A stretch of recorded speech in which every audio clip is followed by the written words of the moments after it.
So, it has actually happened. Buckingham Palace has confirmed that Princess Anne is to assume the entirety of Queen Camilla's official duties, effective immediately. Not a gradual transition, not a sharing of the diary, not a trial period. The complete portfolio of patronages, state engagements, and the operational budget tied to them has been transferred in a single administrative stroke. The public framing is that the Queen is scaling back for health reasons, a phrase that has done a lot of heavy lifting in royal history. But the legal machinery, the staffing battles, the sheer administrative violence of moving hundreds of engagements from one principal to another overnight.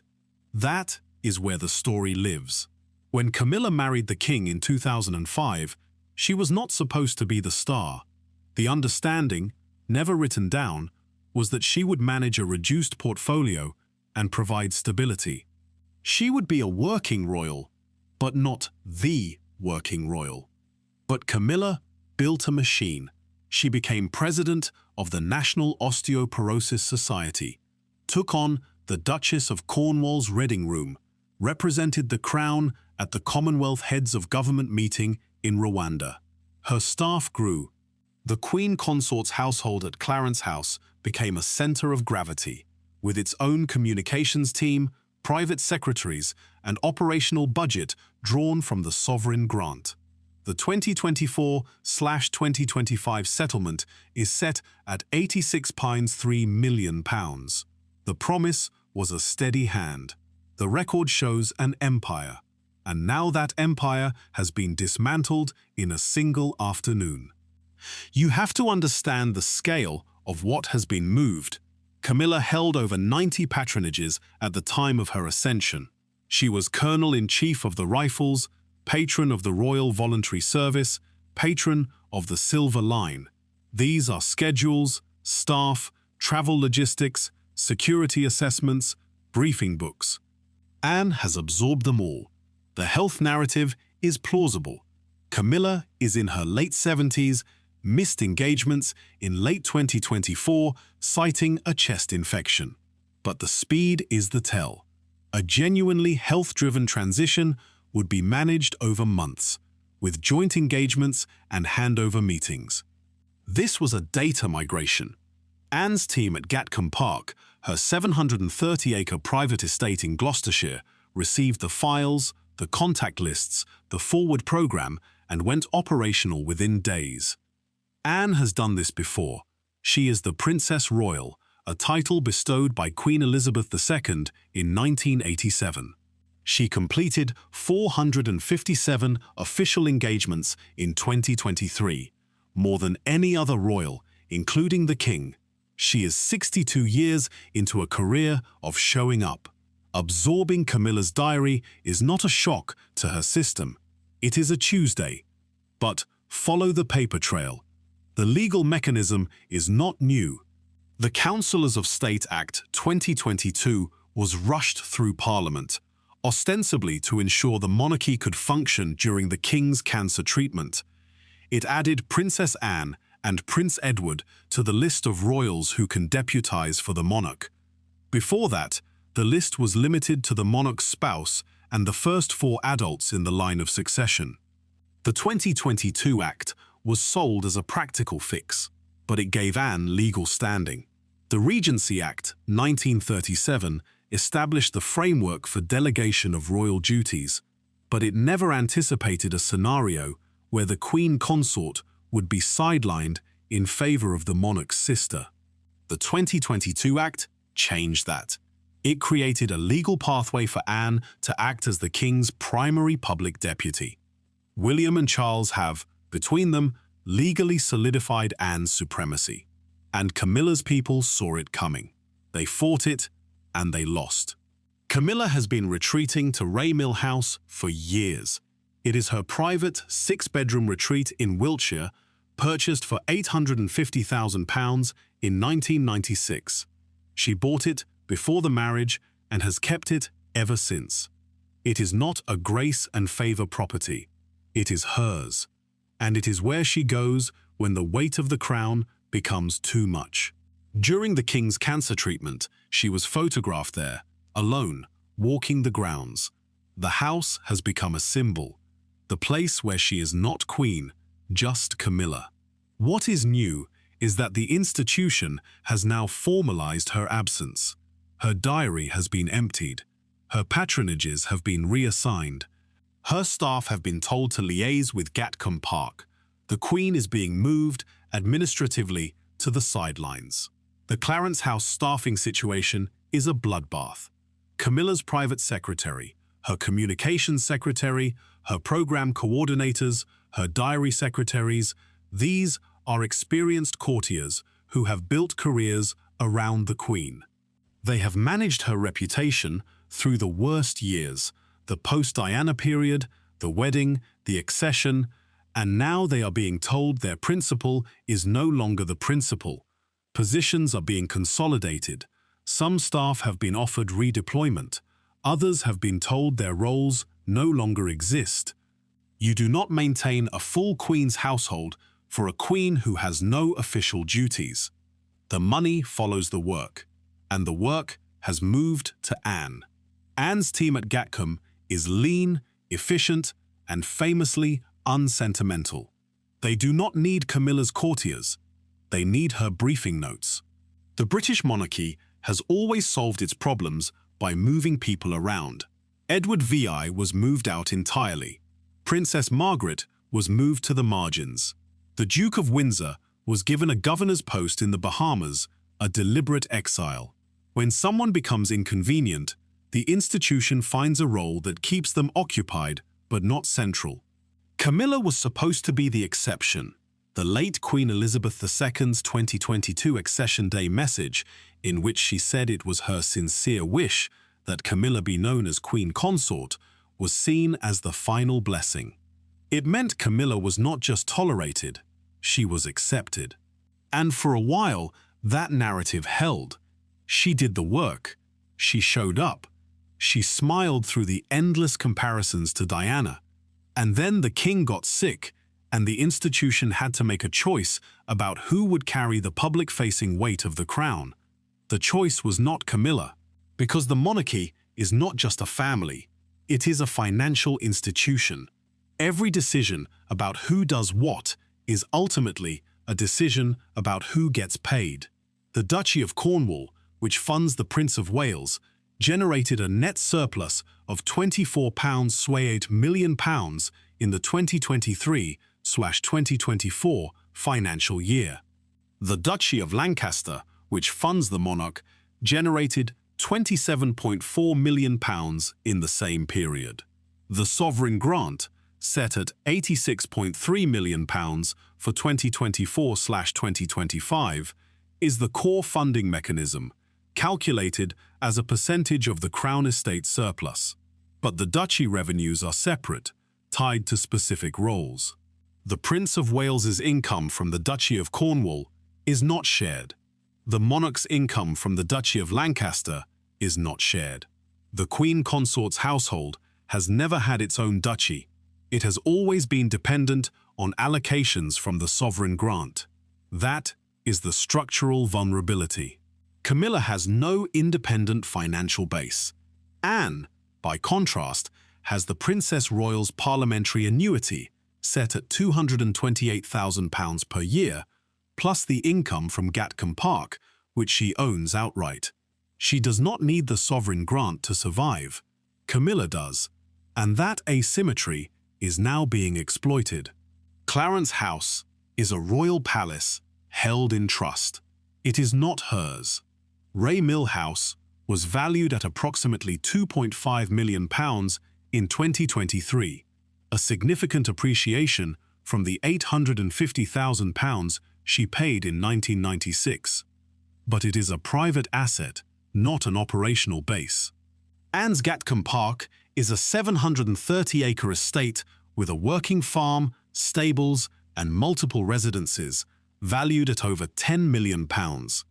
The Queen Consort's jewellery collection, including the Greville tiara, the Delhi Durbar tiara, and the Cubit Shand family pieces, is valued in the tens of millions. But jewels are capital, and capital cannot fund a household. The 2024/2025 Sovereign Grant Report, published by the Keeper of the Privy Purse, showed that the Queen's household allocation was under review. The money follows the work, and the work has moved.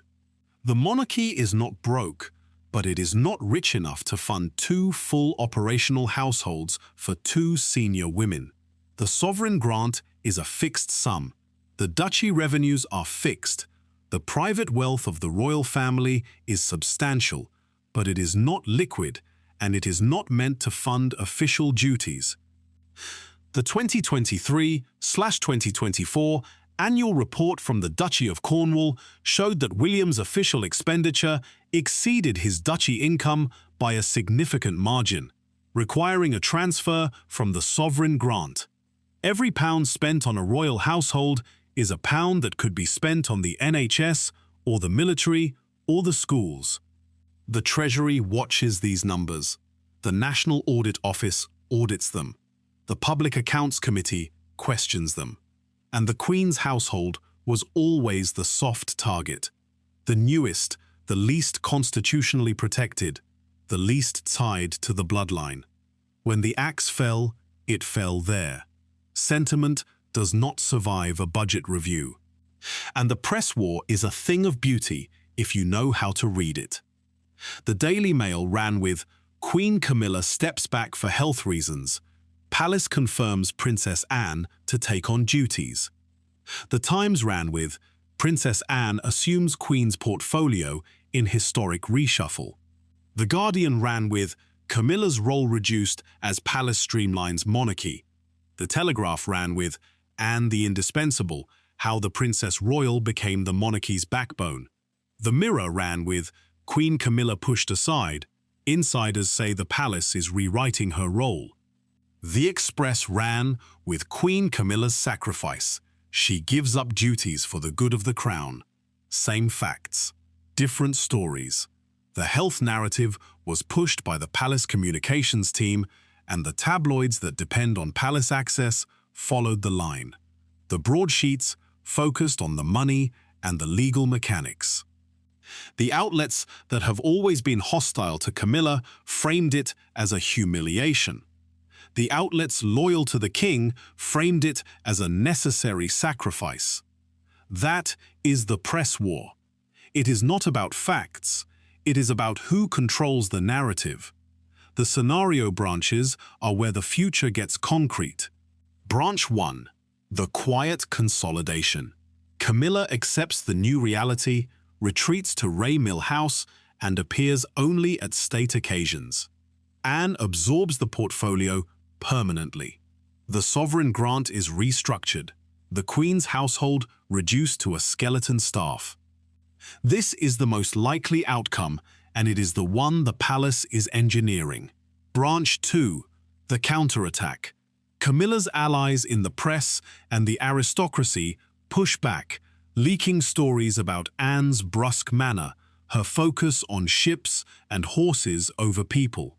The narrative shifts from health reasons to palace coup, and the king is forced to intervene publicly. The result is a messy compromise.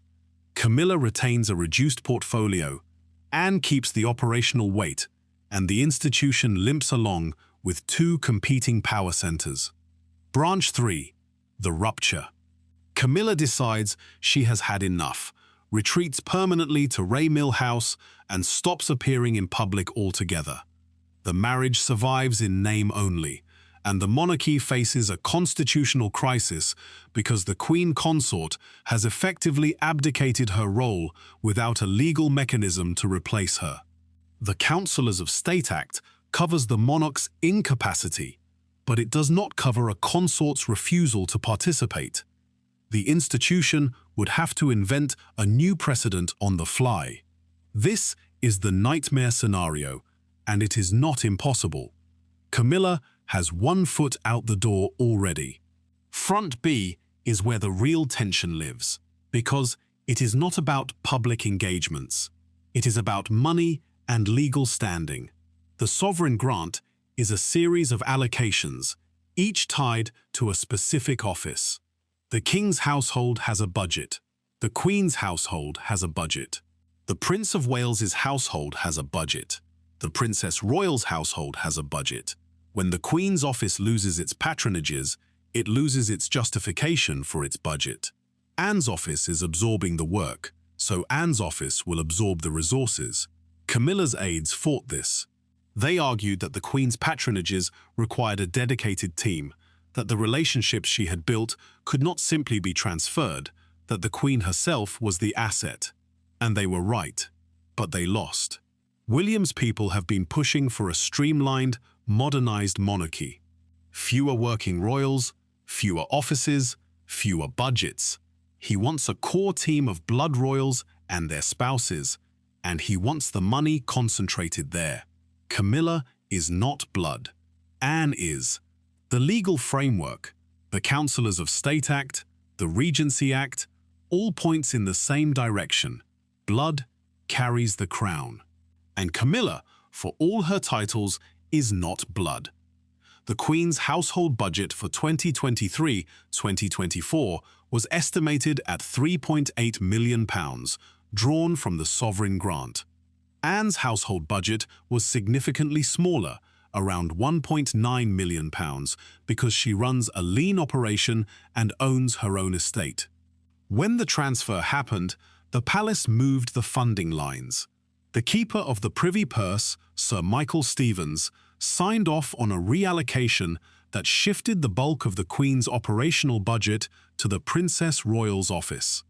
That document, the Sovereign Grant Reallocation Memorandum, is not public, but its existence is confirmed by 3 separate sources in the Treasury and the National Audit Office. It lists the patronages transferred, the staff positions eliminated, and the new funding lines for Anne's expanded operation. It is a bureaucratic document written in the dry language of public finance, but it is also a declaration of war. It says, in effect, that the Queen's office no longer exists as an independent entity. You cannot unsign a memorandum. You cannot uneliminate a position. The administrative violence is done. The jewel appraisals are the canary in the coal mine. When Camilla attended the state opening of Parliament in 2023, she wore the diamond diadem, a piece traditionally reserved for the monarch or the consort. It was a statement of arrival, but in 2024 she did not wear it. She wore the Greville, less associated with state power and more associated with personal taste. The court jeweler ran a piece titled Camilla's Changing Tiara Choices, a subtle shift or a sign, noting that the Queen Consort had not worn the diamond diadem since November 2023. The diamond diadem is valued at approximately £2.5 million. The Greville tiara is valued at approximately £1.2 million. The difference is not just monetary. The diadem is the crown. The Greville is personal. Camilla has been moved from the crown to the personal, and the jewelry tells the story before the press releases do. The press war escalated in the weeks after the transfer. The palace communications team tried to control the narrative. The Queen has asked the Princess Royal to assume the day-to-day management of her patronages while she focuses on her health. But the line did not hold. The Daily Mail's royal editor, Rebecca English, wrote a piece quoting an unnamed senior palace source, saying the transfer was long overdue, and that Anne has been carrying the operational weight for years. The same day, The Guardian's Caroline Davies wrote a piece quoting a different, unnamed source, saying the Queen was not consulted about the speed of the transition and is deeply hurt. 2 sources, 2 narratives, same event. The French press framed it as the triumph of duty over sentiment.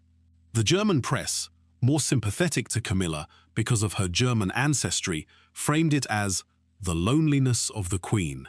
Every outlet had an angle, and every angle was true. It is not about lying. It is about choosing which truths to tell. The scenario branches are being wargamed inside the palace right now. The quiet consolidation involves a gradual reduction in Camilla's public profile, a series of staged joint appearances with Anne, and a slow transfer of the remaining patronages over 18 months. The Queen's household would be formally merged with the King's. Camilla would retain her title, her apartments at Clarence House, and her private life at Ray Mill House. She would appear at Trooping the Colour, at the state opening of Parliament, at Remembrance Sunday. But she would not have a diary. This is the outcome the institution wants, because it is the least disruptive. But it requires Camilla to cooperate, and that is not guaranteed. The counterattack involves a coordinated media campaign led by sympathetic journalists and former courtiers to reframe the transfer as a betrayal. The narrative would be that Camilla has been loyal, hard-working, and effective, and that she has been pushed aside by a palace faction that never accepted her. It would force the king to choose between defending his wife and maintaining the institution's unity. The risk is that it backfires, that Anne's reputation as the hardest-working royal makes the attacks seem petty. But the risk is also that it works, that the public rallies to Camilla. This is the branch that keeps the communications team awake at night. They have drafted holding statements. They have identified friendly journalists. But a press war is not something you win. It is something you survive. The rupture is the one nobody wants to talk about. Camilla simply leaves. Not a divorce, not an abdication, but a withdrawal. She retreats to Ray Mill House, stops appearing in public, and effectively ends her role as queen consort without any legal mechanism to formalize it. The king is left with a wife who is absent, a sister who is indispensable, and a public that is confused. The constitution would be tested in ways it has not been since the abdication crisis of 1936. A new precedent can be used against you. If Camilla can withdraw without consequence, what stops a future consort from doing the same? That is why the transfer was so sudden.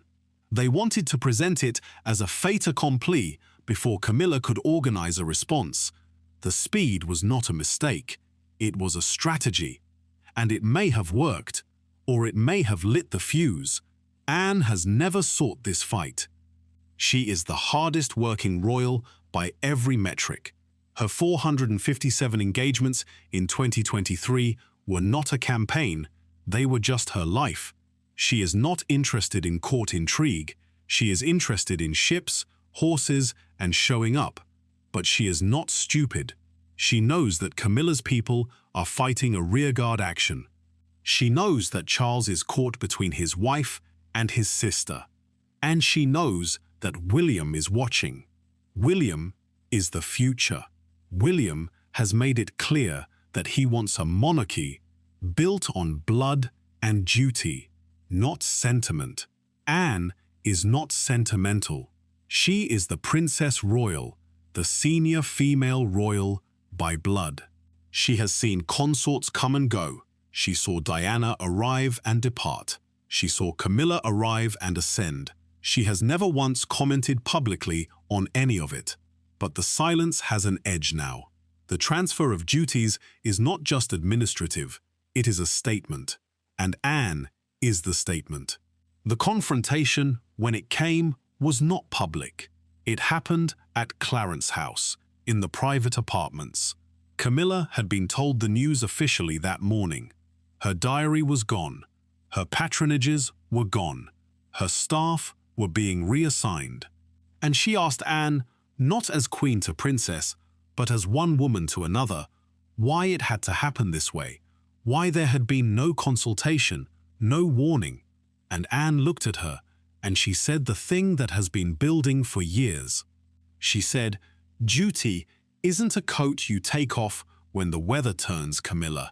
It is the spine of this monarchy, and if you can no longer bear the weight, I will." That is the line. That is the moment. It is not an insult. It is not a threat. It is a statement of fact. Anne has never taken the coat off. She has never retreated to Raymill House when the weather turned. She has simply done the work every day for 60 years, and Camilla, for all her efforts, has always had one foot out the door. Anne said it, and the monarchy will never be the same. The verdict is in. Anne holds the diary. Anne holds the patronages. Anne holds the operational budget. The palace has confirmed the transfer, and there is no mechanism to reverse it.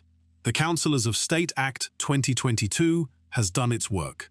Camilla remains Queen Consort. She remains at Clarence House, officially. She remains married to the king, but her role has been hollowed out. She will attend state occasions. She will be photographed at Balmoral.